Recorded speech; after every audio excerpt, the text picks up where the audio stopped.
नमस्कार, मैं हूं पवन त्यागी। अब सीसीएस यूनिवर्सिटी जो उत्तर प्रदेश की जानी मानी यूनिवर्सिटी है, योगी आदित्यनाथ के द्वारा योग हट पर लिखी हुई किताबें पढ़ाएंगी। जी हां, आपको बताएं, जो गोरक्षपीठ है उस पीठ की ट्रस्ट ने एक किताब लिखी है और उस किताब को और किसी नहीं, उत्तर प्रदेश के यशस्वी मुख्यमंत्री योगी आदित्यनाथ ने खुद लिखा है।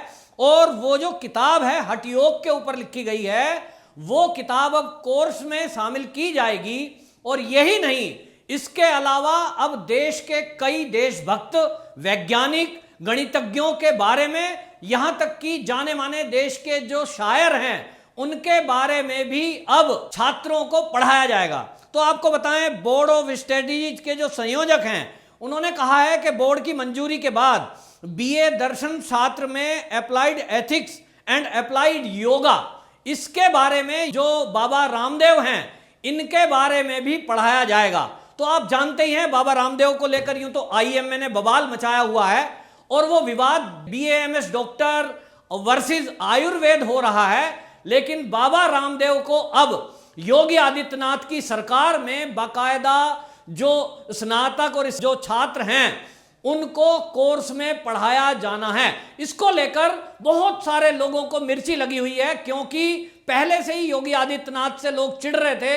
भगवे को देखकर जलने वाले लोग अब और ज्यादा जल भुन जाएंगे जब एक भगवाधारी की लिखी हुई किताब और एक योगी के बारे में, भगवाधारी के बारे में स्कूलों में कोर्स में पढ़ाया जाएगा। लेकिन मैं ऐसे लोगों से पूछना चाहता हूं कि जो इस पर विवाद कर रहे हैं, जो सवाल उठा रहे हैं कि योगी जी की किताब लिखी हुई और योगी पर किताब क्यों लिखी गई, तो मैं उनसे पूछना चाहता हूं कि इस देश में जब अकबर महान है पढ़ाया जा रहा था, जिस अकबर ने हमारे देश पर आक्रमण किया, महिलाओं का अपमान किया, यहां तक कि महिलाओं का बाजार लगाया, ऐसे को महान बताकर जब पढ़ाया गया, जब यहां औरंगजेब जैसे कत्लेआम मचाने वाले को शास्त्रों में पढ़ाया गया और तब किसी ने कुछ नहीं बोला।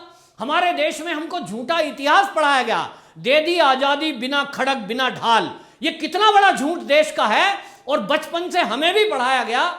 और इस झूठ के बारे में किसी ने कभी सवाल नहीं किया।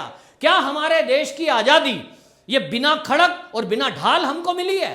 क्या हमारे देश में जो क्रांतिकारियों ने बलिदान दिया, जो वीर सावरकर जैसों ने काला पानी की सजा काटी, लाखों युवक इस देश के फांसी के फंदे पर चढ़ गए, अंग्रेजों से मुकाबला किया और उस सब को धता बताते हुए इतिहास में एक बहुत बड़ा झूठ लिखा गया कि दे दी आजादी हमें बिना खड़क बिना ढाल। ये आजादी देश के टुकड़े टुकड़े होने के बाद हमें मिली, जिसमें लाखों लोगों को कत्लेआम सहना पड़ा। पाकिस्तान से ट्रेनें की ट्रेनें भर के आई, लाखों लोग बिना घर यहां विस्थापितों की तरह टेंटों में रहे और आज कहते हैं कि ये इतिहास ठीक है। तो आज मोदी सरकार सब कुछ ठीक करने में लगी हुई है और इस ठीक करने में सबसे पहले जो हमारे बच्चे हैं, जो हमारा भविष्य है, उनके दिमागों को ठीक करना जरूरी है, उनको सही विचार देना जरूरी है, सही उनको नॉलेज होना जरूरी है। तो उनको जानकारी होना बहुत जरूरी है कि हमारा देश आयुर्वेद का देश है, हमारा देश योग का देश है और हमारा देश वो देश है जिसके अंदर चरक संहिता, सुश्रुत संहिता, ऐसी संहिता थी जिसके अंदर ऐसी दवाइयों का वर्णन था चरक संहिता में, जो आज मेडिकल साइंस के पास नहीं है। जी हां, इस मुद्दे को लेकर बवाल मच सकता है, विवाद उठा सकते हैं, नहीं तो ये इस विवाद को नहीं बढ़ाते।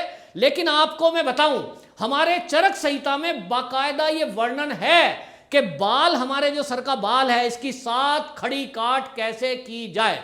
ये हमारा विज्ञान था और उस विज्ञान के जरिए आपको बता रहा हूं। एक रोग है दमा, अस्थमा बोलते हैं उसको, ब्रोंकाइटिस। इस ब्रोंकाइटिस की दवा आज तक एलोपैथ में नहीं बनी है। वो कहते हैं ये दमा है, दम के साथ जाएगा, लेकिन आयुर्वेद में इसकी भी दवाई है। इसी तरह हार्ट ब्लॉकेज, इसकी एलोपैथी में कोई दवाई नहीं है, बाईपास सर्जरी करते हैं, स्टंट डालते हैं, इस तरह की बातें, और लाइफ टाइम आपको दवाई खानी पड़ेगी। लेकिन योग और प्राकृतिक चिकित्सा आयुर्वेद से व्यक्ति बिल्कुल ठीक हो सकता है, वो भी बिना ऑपरेशन, बिना दवाइयों के सेवन करे। अब ऐसा जब ज्ञान हमारे भारत का है, जो हमारी पीढ़ियों से चलता आया है, उसको हमसे दूर किया गया और इस साजिश में विदेशी शामिल थे जिनका साथ 70 साल कांग्रेस की सरकार ने दिया।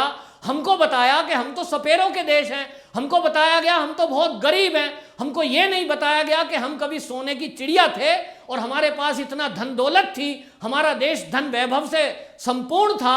हमारे यहाँ रामानुजाचार्य जो गणितज्ञ थे, उन्होंने कितनी बड़ी एक हमारे यहाँ दशमलव की स्थापना की और ज्ञान प्राप्त किया, लेकिन हमें हमारे वैज्ञानिक, हमारे शोधकर्ता, हमारे यहाँ के महान व्यक्तियों के बारे में नहीं पढ़ाया गया। हमें पढ़ाया गया अभी तक तो अकबर महान था पढ़ाया गया, और इसलिए इस सारे सिस्टम को ठीक करने की जरूरत इस मोदी सरकार ने समझी है। मोदी सरकार जो सोचती है करने के लिए, योगी जी एक कदम आगे बढ़ के उसको इंप्लीमेंट कर देते हैं, और योगी जी ने एक बार फिर यह सिद्ध करके दिखा दिया है कि योगी जैसा कोई नहीं।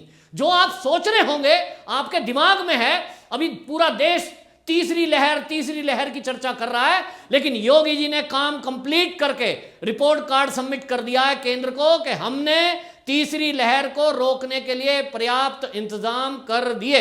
इसी तरह योगी जी जो मोदी जी सोचते हैं उसके एक स्टेप आगे जाके देश के भविष्य के लिए जो अच्छा है उसको करते हैं, और योगी जी की इस मामले में सराहना करनी चाहिए कि उन्होंने सभी जो आलोचना करने वाले हैं उनकी चिंता ना करते हुए अब देश की किताबों में छात्रों को चौधरी चरण सिंह यूनिवर्सिटी के जरिए, आपको बताएं, जो भास्कराचार्य बीएससी के कोर्स में भास्कराचार्य, लीलावती, रामानुचार्य ये पढ़ाए जाएंगे। इसी तरह दर्शन शास्त्र की किताब में जग्गी वासुदेवा, इसको लेकर भी काफी विवाद हो सकता है। ये ईशा फाउंडेशन के जग्गी वासुदेवा ये एक आध्यात्मिक व्यक्ति हैं जिनका बहुत बड़ा एक फाउंडेशन है, और विदेशों के अंदर देश से भी ज्यादा इनके फॉलोवर हैं। ये शिव की भक्ति करते हैं, बाकायदा इनका जो हमारा साउथ है उसके अंदर बहुत प्रभाव है, और इनको अब कोर्स में पढ़ाया जाएगा, इनके जीवन के बारे में बताया जाएगा। इसी तरह कुंवर बेचैन के बारे में पढ़ाया जाएगा। बशीर बद्र ये बहुत बड़े शायर हुए हैं, इनके बारे में किताब में पढ़ाया जाएगा। अब लोग सवाल करते हैं कि बाबा रामदेव के बारे में क्यों पढ़ाना, योग तो हमारे भारत में पहले से है। तो जो ये सवाल उठा रहे हैं वो जान लीजिए, बाबा रामदेव एक गांव में किसान के घर में पैदा हुआ, साधारण से भी निचले स्तर के परिवार में पैदा हुआ, और आज अरबों खरबों रुपए का व्यापार है। दुनिया के कई देशों में वो अपना व्यापार करने के लिए तैयार हैं, और आज की डेट में शेयर मार्केट में भी अब वो अपना एंट्री करने जा रहे हैं।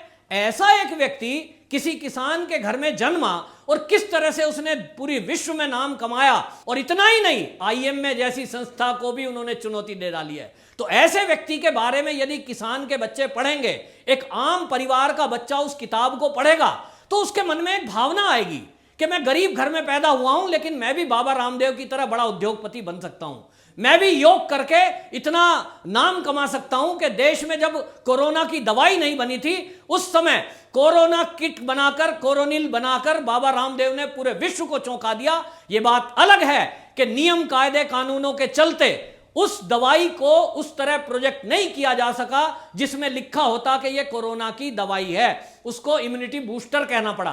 ताज्जुब की बात है, लेकिन इस देश में भेड़ चाल चलती है, और चाल चलती है वो जो कांग्रेस चलती है, लेकिन अब देश के दुश्मनों और गद्दारों की कोई चलने वाली नहीं है, क्योंकि योगी जी हैं नंबर 1, और उन्होंने नंबर 1 बनकर यह काम करके दिखा दिया है कि अब देश के महान विभूतियों को हम बच्चों को पढ़ाएंगे ताकि हमारी आने वाली पीढ़ियां जाने कि हम कौन हैं, हम कितने महान हैं, हमारे पूर्वज कितने महान थे। और अब यह समय खत्म कि हम जो झूठा इतिहास पढ़ाया जा रहा था और हमको सपेरों का देश बताया जा रहा था, ऐसी हिस्ट्री ना पढ़ाई जाएगी और ना हम किसी विदेशियों से प्रेरणा लेंगे। हमारे देश के महापुरुष इतने हमारे देश में भरे पड़े हैं, एक एक व्यक्ति से हम प्रेरणा लें। और इसी तरह जग्गी वासुदेवा जो ईशा फाउंडेशन के हैं, वो आध्यात्मिक गुरु हैं, उनके बारे में भी बताया जाएगा कि बिल्कुल वो ऐसे घर में जन्मे थे जो अंग्रेजी का एक शब्द नहीं जानते थे, और आज वो घंटों घंटों